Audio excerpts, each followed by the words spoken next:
নমস্কার। আজকে রোশনাইয়ের পর্বে দেখা যায় যে আরণ্যক তো ধাবায় চলে গেছে রোশনাইকে ফিরিয়ে আনতে, কিন্তু রোশনাই রাজেশের ভয়ে সে বারবার মিথ্যে কথা বলতে থাকে। সে বলে সে রাজেশ তাকে নিয়ে যাচ্ছে, সে নিজের ইচ্ছায় বেনারস যাচ্ছে, সে কিছুতেই আর বাড়ি ফিরবে না আরণ্যকের সাথে।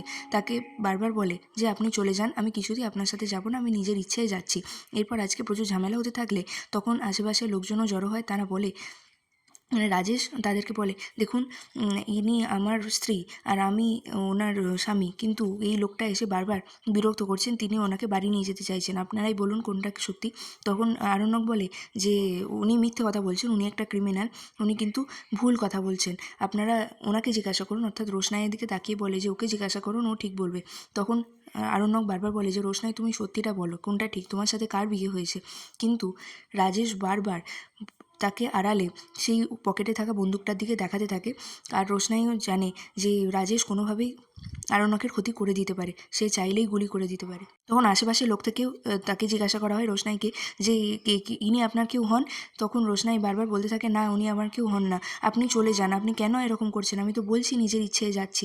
এইরকমভাবে বারবার নানান রকম হতে থাকে। আর এইদিকে আরণ্যকের বাড়িতে সুরঙ্গমা, গরিমা এবং সবাই মিলে এক জায়গায় হয়। তখন বড় মাকে সবাই মিলে বলতে থাকে যে তুমি তো কফি দিতে এসেছো, কফি দিয়ে চলে যাও। তখন বড়মা বলে, আমার যে বাড়িতে এই জায়গাটা একজন মেডের মতো আমি জানতাম না। এরপর মিনি তার বাবলুকে বিভিন্ন রকম কথা বলতে থাকলে বাবলু তাকে চড় মেরে দেয়। তখন সবাই সবাই রেগে যায় এবং তার বাবা মা বলে যে তুই অসুস্থ মেয়েটাকে চড় মারলি। এরকমভাবে বিভিন্ন কথা হতে থাকে। তখন তারা বলে যে তুমি যদি 10 পয়সা রোজগার করো আমি আলাদাই হয়ে যাব। বড় মা এই ধরনের কথা বলতে থাকে। তারা চলে যায় তারপর রাগারাগি করে, এবং বড় মা তার ছেলেকে বলে, তুই ছেলে না শত্রু আমি বুঝতে পারলাম না। তখন মিনিকে সবাই বকাবকি করতে থাকে, কিন্তু তারপরেও মিনি থামে না। সে বলে এই লোকগুলোর জন্যই রোশনাই চলে গেছে, আমি রোশনাইয়ের কাছে যাবই, আমাকে রোশনাইকে এনে দিতেই হবে। এরকমভাবে সে বারবার বলতে থাকে। আরণ্যক বারবার চেষ্টা করতে থাকে রোশনাইকে দিয়ে সত্যিটা বলানোর, কিন্তু রোশনাই নিরুপায় হয়ে রাজেশের ভয়ে কিছুই বলতে পারে না।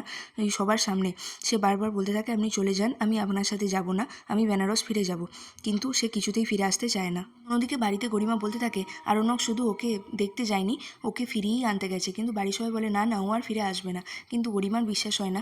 বাড়ির সবাই বলে যে এবার অলক্ষ্মী বিদায় হয়েছে, লক্ষ্মীকে আমরা বরণ করে বাড়িতে আনবো। এদিকে রোশনাই কিছুতেই বাড়ি আসতে রাজি হয় না, এবং অনেক জোরাজুরির পর আরণ্যককে বলে সে, আমি আপনার সাথে যাব না, আমি আপনাকে ঘৃণা করি।